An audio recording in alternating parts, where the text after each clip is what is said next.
और नवीन इतिहास रच रहा है। पूरे प्रदेश में विकास की गंगा का अवगाहन कराने वाले यशस्वी माननीय मुख्यमंत्री जी से बहुत ही आदर के साथ विनम्र अनुरोध है कि दीपोत्सव के इस पावन पुनीत अवसर पर अपने शुभ संदेश से हम सबको कृतार्थ करें।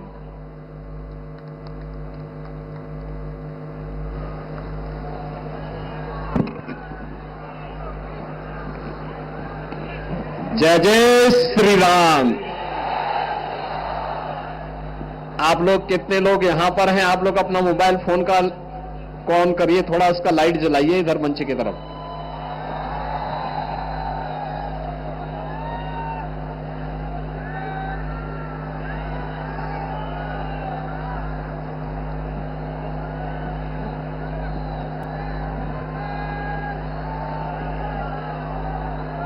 दीपोत्सव के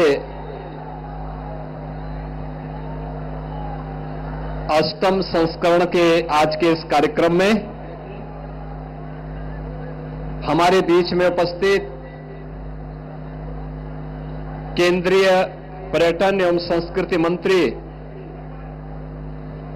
माननीय श्री गजेंद्र सिंह शेखावत जी, उत्तर प्रदेश सरकार में मंत्रिमंडल के मेरे वरिष्ठ सहयोगी उप मुख्यमंत्री श्री ब्रजेश पाठक जी, जल शक्ति मंत्री श्री स्वतंत्र देव सिंह जी, कृषि मंत्री और जनपद के प्रभारी मंत्री श्री सूर्य प्रताप शाही जी, प्रदेश के पर्यटन एवं संस्कृति मंत्री श्री जयवीर सिंह जी,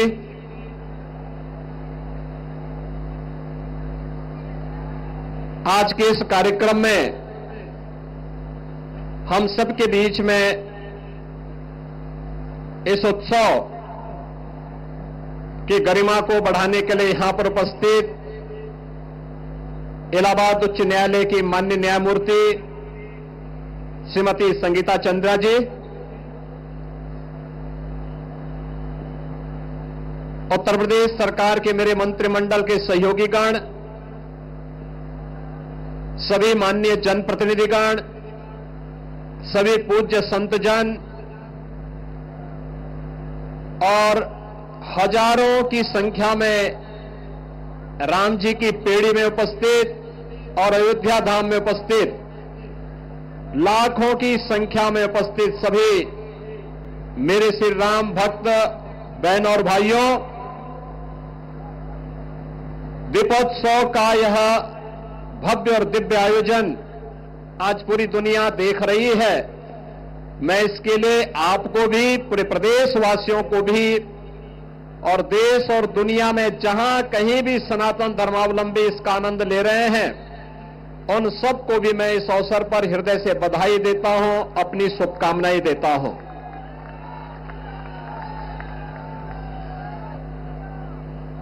सनातन धर्म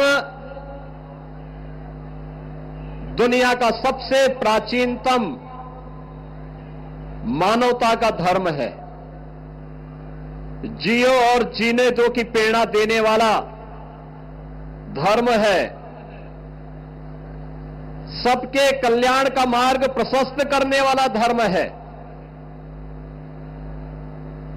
और सबके कल्याण का मार्ग प्रशस्त करने वाले इस शाश्वत व्यवस्था पर जब कोई प्रहार करेगा तो स्वाभाविक रूप से स्वयं के विनाश को ही आमंत्रित करेगा।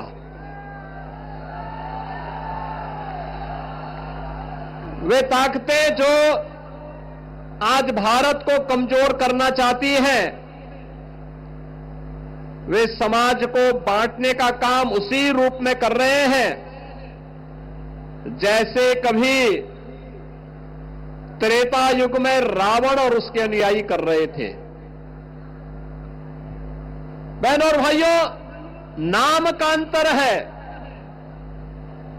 काम उस समय भी उनका बांटने का था, आज के वे लोग भी उसी रूप में कोई जाति के नाम पर, कोई क्षेत्र के नाम पर, कोई भाषा के नाम पर, कोई परिवार के नाम पर समाज को बांटने का जो कुत्सित प्रयास हो रहा है, इसके माध्यम से राष्ट्रीय एकता और अखंडता को चुनौती दी जा रही है। ये दीपोत्सव हम सबको एक नई प्रेरणा देने का एक अवसर है। याद रखना, हम सबको इस बारे में स्मरण रखना होगा, उस कालखंड में भी, त्रेता युग में मारीच भी जानता था कि सोने का मृग बनकर के मेरी क्या दुर्गति होने वाली है। उस समय इंद्रजीत और कुंभकर्ण भी जानता था कि श्री राम से दुश्मनी की क्या कीमत चुकानी पड़ेगी, और स्वयं रावण भी जानता था कि राम स्वयं जगत नियंता, स्वयं श्री हरि विष्णु के ही अवतार हैं। राम से दुश्मनी जगत जननी मां भगवती जानकी का अपहरण की कीमत उसे किस रूप में चुकानी पड़ेगी। लेकिन जाके प्रभु दारुण दुख दीना, ताके मति पहले हर लीना, और यही त्रेता में हुआ था। रावण हो, कुंभकर्ण हो, मेघनाथ हो, मारीच हो, खरदूषण हो, ताड़का हो, ये सब एक जैसी गति को इसलिए प्राप्त हुए क्योंकि इनका पक्ष धर्म का था, असत्य का था, अन्याय का था, अत्याचार का था, शोषण का था।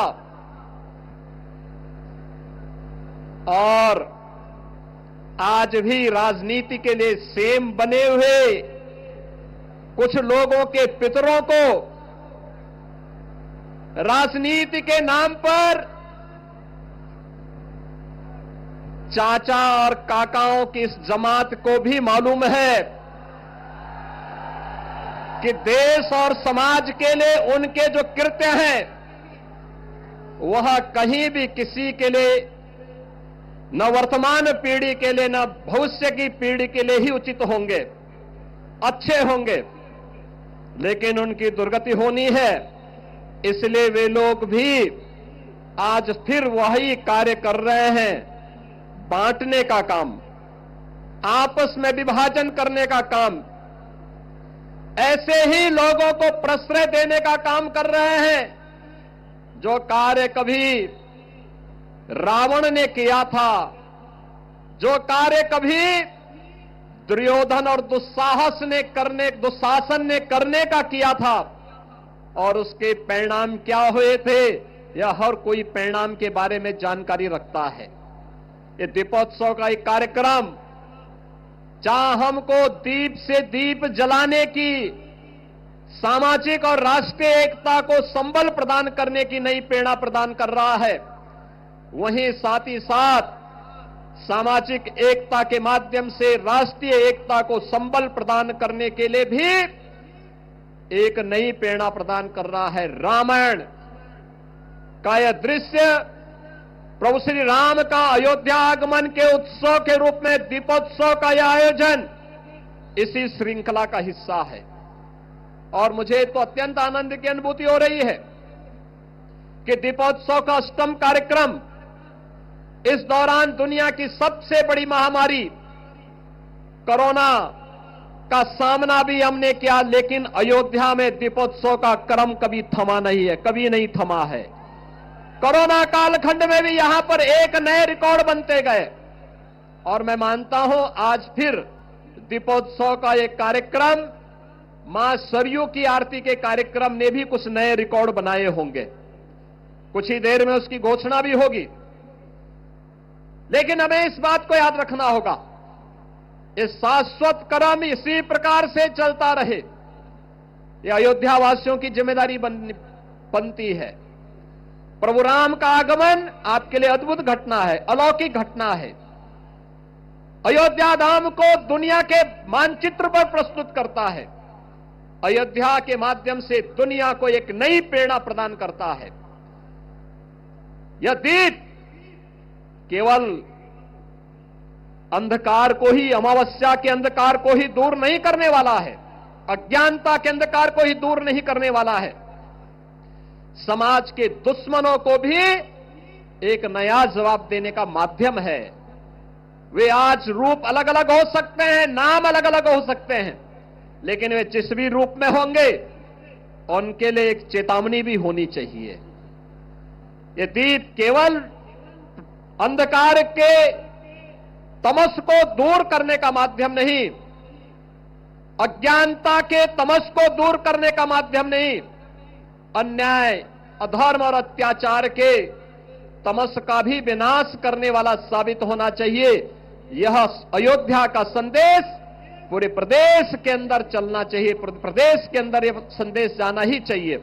और आज के इस अवसर पर मैं इस बात के लिए अभिनंदन करूंगा उन सभी स्वयं सेवकों का जिन्होंने जिला प्रशासन और पर्यटन विभाग के साथ इस दीपोत्सव के कार्यक्रम को इतनी भव्यता के साथ आगे बढ़ाने का कार्य किया है।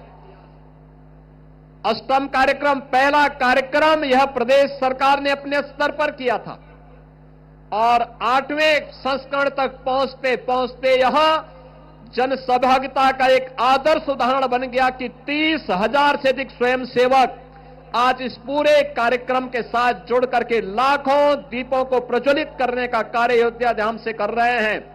ये नई अयोध्या है, नए भारत का नया उत्तर प्रदेश और नए उत्तर प्रदेश की नई अयोध्या। ये नई अयोध्या दुनिया को सबसे सुंदरतम नगरी, प्रभु राम की सुंदरतम नगरी के रूप में स्थापित करने वाली अयोध्या है। इस अवसर पर आप सबको, पूरे प्रदेशवासियों को मैं दीपोत्सव की अपनी बधाई देता हूं, अपनी मंगल में शुभकामनाएं देता हूं और आप सबका आह्वान करूंगा। कल दीपावली का कार्यक्रम होगा, हर एक घर में दीपोत्सव भी होगा, हर एक घर में पकवान भी बनेंगे। याद रखना, हमारा पर्व और त्योहार एकांगिका प्रतीक नहीं है। आज जो हमारी सरकार यहां पर आई है, ये इसीलिए आई है कि पर्व और त्योहार सामूहिक रूप से मनाए जाते हैं। कम से कम एक उस परिवार के पास जरूर जाना जिसके पास अभाव है। आप उसके अभाव को अपने भाव के साथ जोड़ करके दीपावली के आनंद को और अच्छे ढंग से आगे बढ़ाने का कार्य अवश्य करना। हर घर में दीप जलना चाहिए, प्रदेश के हर घर में दीपोत्सव का आनंद होना चाहिए। इस विश्वास के साथ आप सबको दीपावली की ये ढेर सारी बधाई और मंगल में शुभकामनाएं। शांति और सौहार्द के रूप में हम इस पर्व और त्योहार को मनाएं। अयोध्या का ये संदेश पूरे प्रदेश के अंदर हर सनातन धर्मावलंबी के पास पहुंचना चाहिए।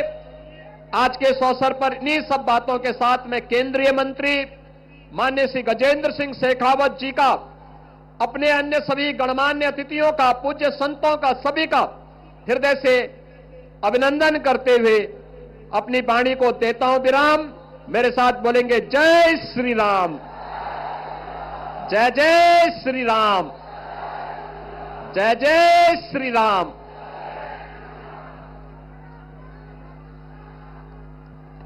बहुत बहुत धन्यवाद, आभार माननीय मुख्यमंत्री जी आपके इस संदेश, शुभ संदेश के लिए।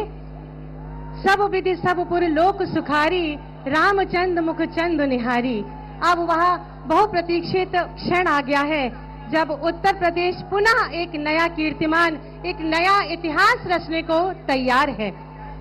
गिनीज वर्ल्ड रिकॉर्ड के एजुडिकेटर श्री प्रवीण पटेल जी और कंसल्टेंट श्री निश्चल बरोट जी से अनुरोध करूंगी कि ये जो गणना हुई है दीपों की, कि कितने असंख्य दीप आज यहाँ जले हैं, उसकी घोषणा यहाँ से करें और साथ ही साथ सरयू आरती से संबंधित घोषणा भी इस मंच के माध्यम से करें।